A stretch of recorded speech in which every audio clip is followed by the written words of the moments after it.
Welcome back once again. This is a lecture where we will be discussing the MCQs, which is based specifically on the chapter of branch accounts. Okay, before I get started and do my best to explain the various concepts of branch accounts from the perspective of MCQs, कुछ चीज़ें जो आपको पता होनी चाहिए, जो मुझे आपको याद दिला देने दीजिए इस बीच में. सो ब्रांच अकाउंट्स में दो मेथड होते हैं जो आपको पता होना चाहिए.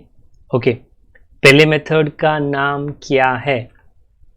जो मेरे पीछे है ये सॉल्यूशन बना है डेटर्स मेथड के हिसाब से. आपको एकदम कोने में नज़र आ रहा है debtors method. Okay, debtors method में नॉर्मली एक अकाउंट्स बनता है जो ब्रांच के लिए बनता है. आप ये सॉल्यूशन में देख सकते हो ब्रांच.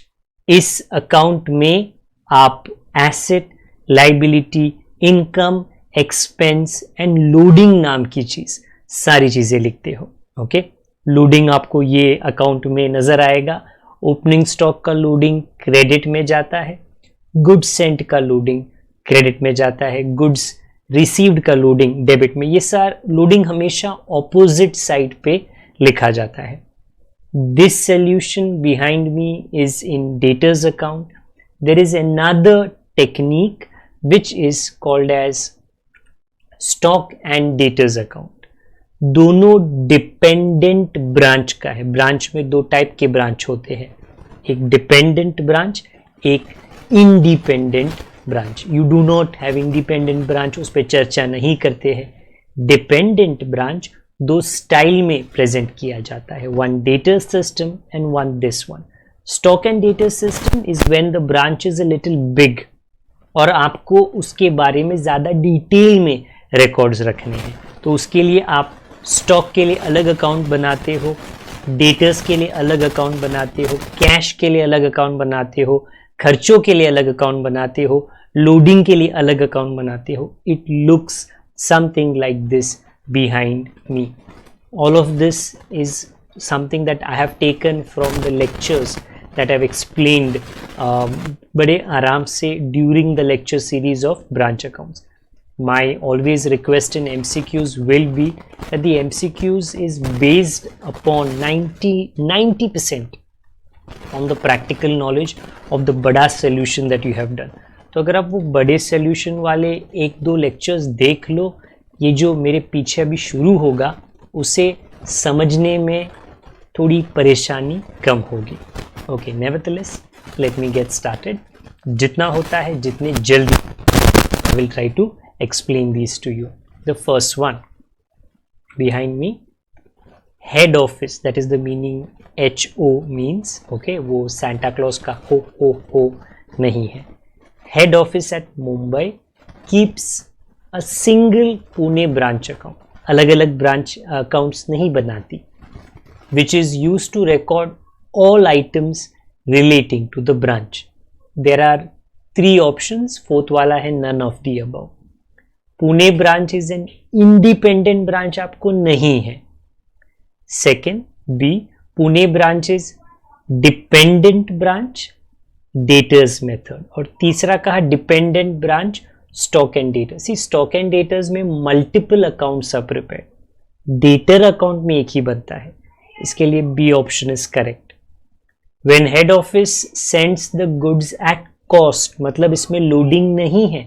लोडिंग के लिए आपको ये जो स्टॉक रिजर्व अकाउंट है ना, उसकी जरूरत पड़ती है. तो ये कहा at cost. The head office opens the following accounts.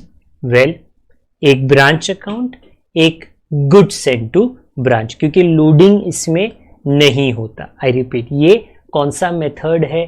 ये है डेटर्स मेथड. डेटर्स मेथड में नॉर्मली तो एक ही अकाउंट बनता है, बट अगर आपको वो कहे तो गुड सेंड टू ब्रांच बनाया जा सकता है. मेन स्टॉक रिजर्व नहीं बनता.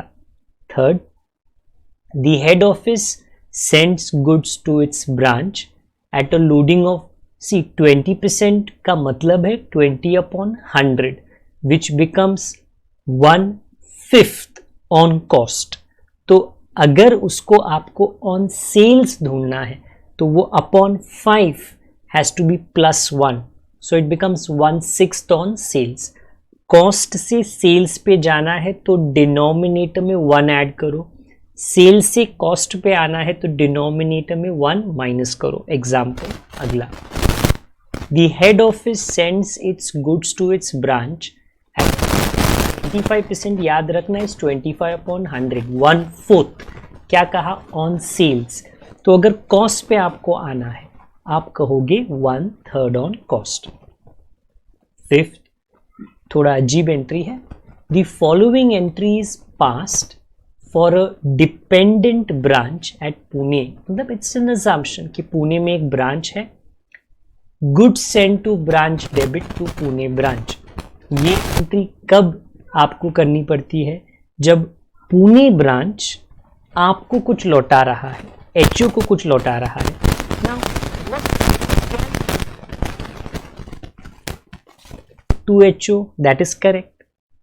Goods returned to HO directly by Pune branch customers. हो सकता है कि पुणे ब्रांच 1-2 दिन के लिए बंद है, ओके तो पुणे ब्रांच के कस्टमर ने HO को डायरेक्टली दिया, that also is correct.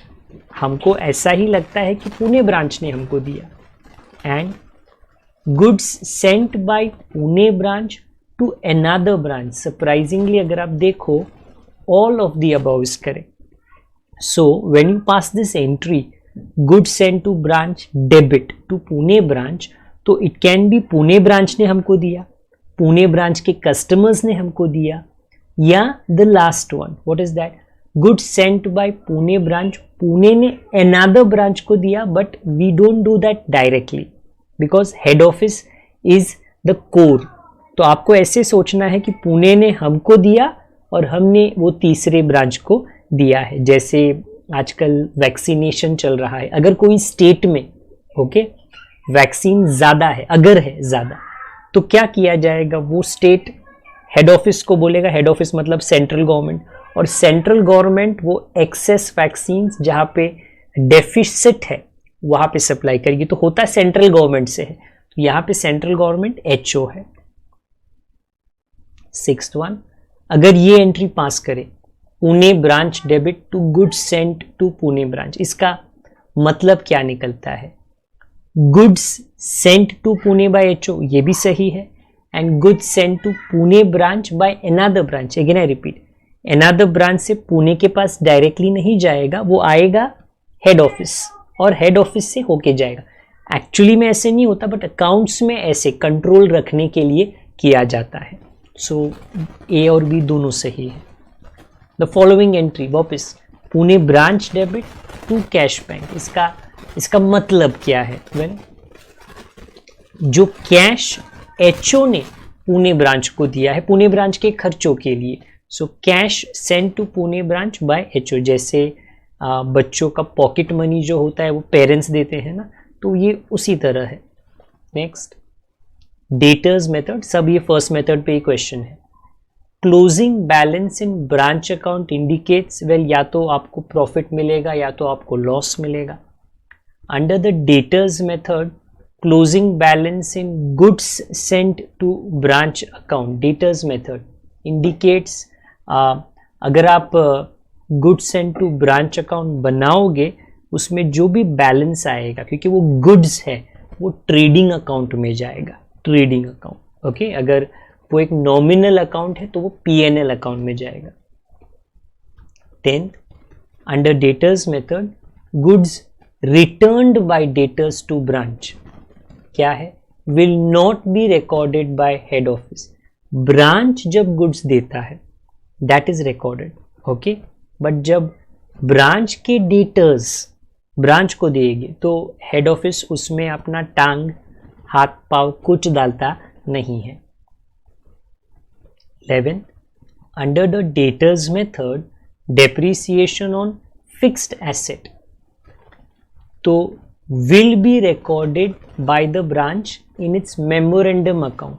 HO नहीं लिखता, HO सिर्फ opening asset closing asset, HO depreciation को इग्नोर नहीं करता है, बट ओपनिंग क्लोजिंग के अंदर ऑटोमेटिकली डेप्रिसिएशन आ जाता है। अगर उसका रिकॉर्ड डेप्रिसिएशन का रखा जाना है तो वो ब्रांच रखती है अपने रफ अकाउंट्स में, जिसको कहते हैं memorandum accounts. 12th, when the head office sends the goods at invoice price to, invoice price मतलब लोडिंग आ गया, लोडिंग में तो उनका कहना है कि how many accounts are prepared.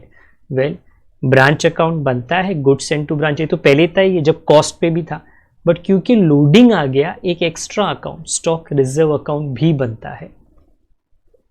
13th, when the head office sends the goods at invoice price to a dependent branch, the loading on goods sent by HO to the branch is adjusted by passing the following entry।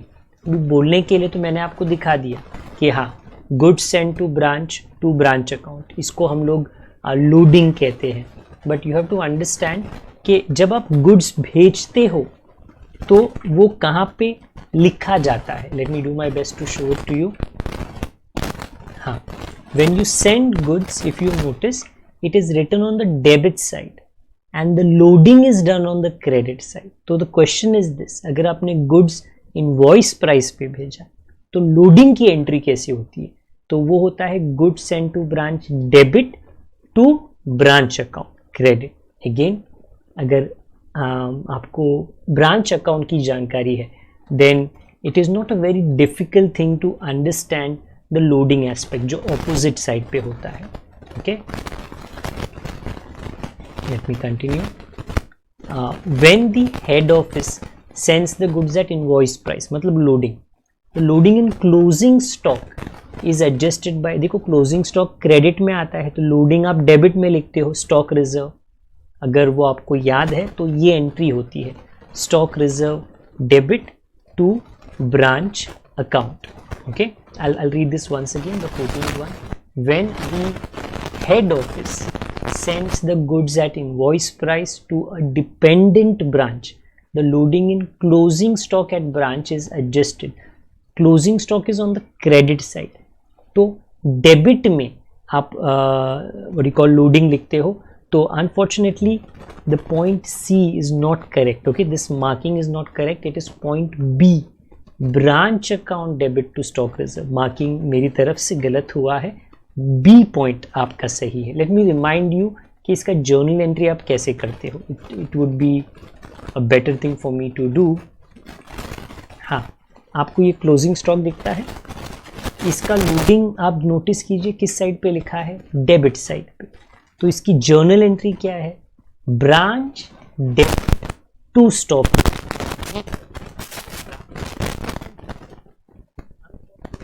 The marking which is being done, this one correct नहीं, B option is understood by you. Okay,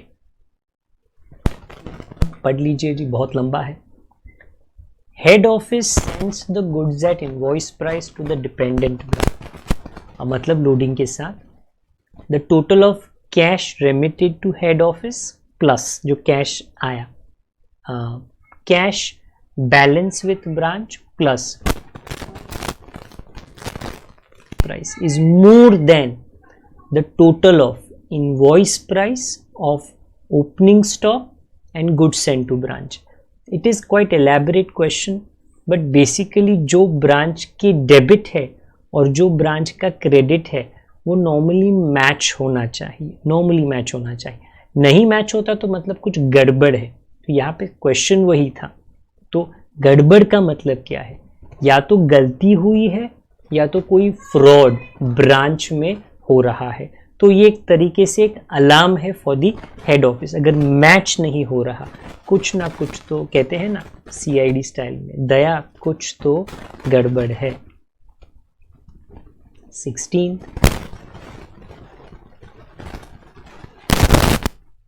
to well to find closing stock। Okay, अगर आप branch stock account बनाओ तो उसके अंदर जो answer आएगा वो क्लोजिंग स्टॉक का होगा।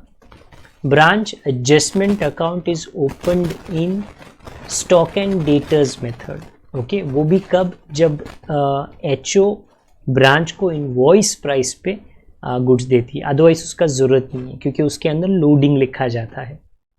18 branch account under debtors system is which account? Branch account में आपको या तो प्रॉफिट आता है एंड में या तो loss, therefore it is a nominal account. Branch stock account and the stock and debtor system is a real account, या तो वो होता है डेबिट व्हाट कम्स इन या होता है credit what goes out, stock.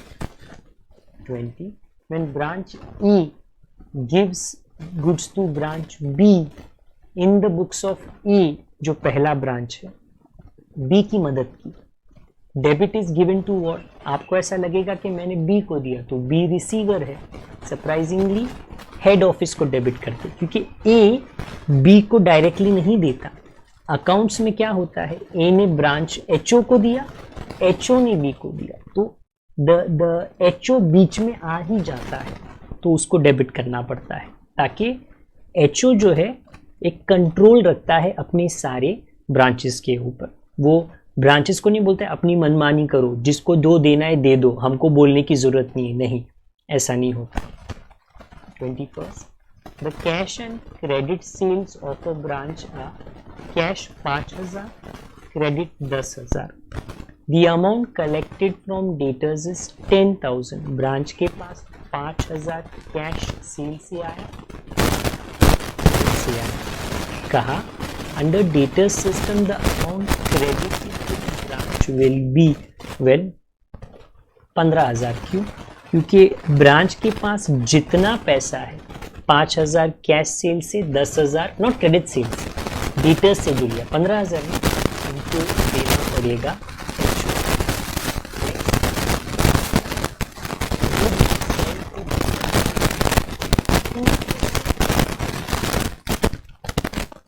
Loading. When branch stock disclose a surplus of 2,000, इसमें भी लोडिंग होता है, जो स्टॉक एडजस्टमेंट में जाएगा। क्वेश्चन है the amount to be credited to the branch adjustment account will be 20% of 2,000, which is 400, 20% of 2,000, क्योंकि loading account में लोडिंग आएगा। 23rd depreciation on branch assets under debtor system, actually ये branch account में अलग से नहीं लिखा जाता, ओपनिंग एसेट क्लोजिंग एसेट ही लिखा जाता है।